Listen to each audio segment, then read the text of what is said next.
السلام علیکم ورحمۃ اللہ وبرکاتہ۔ سردی کا موسم تھا، وہ سونے کی تیاری کر رہے تھے کہ اچانک ان کی بیوی کے ہاتھ سے پانی کا برتن گر کر ٹوٹ گیا اور پانی کمرے کی چھت پر پھیل گیا۔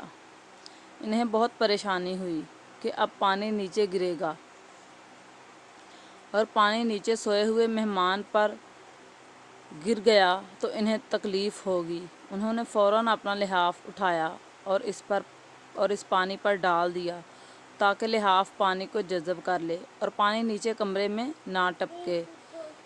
لحاف نے پانی تو جذب کر لیا لیکن اتنا گیلا ہو گیا کہ اب اسے اوڑھنا ممکن نہ تھا۔ سردی بڑھتی جا رہی تھی اور ان کے پاس لحاف بھی ایک ہی تھا۔ انہوں نے ساری رات جاگ کر اور ٹھٹھر کر گزار دی، لیکن انہیں اس بات کی بہت خوشی تھی کہ ان کی وجہ سے مہمان کو کسی قسم کی کوئی تکلیف نہیں ہوئی۔ یہ میزبان حضرت ابو ایوب انصاری رضی اللہ عنہ اور ان کی بیوی ام ایوب انصاریہ رضی اللہ عنہا تھیں، اور ان کے گھر مہمان محبوب خدا نبی کریم صلی اللہ علیہ وآلہ وسلم تھے۔ سبحان اللہ۔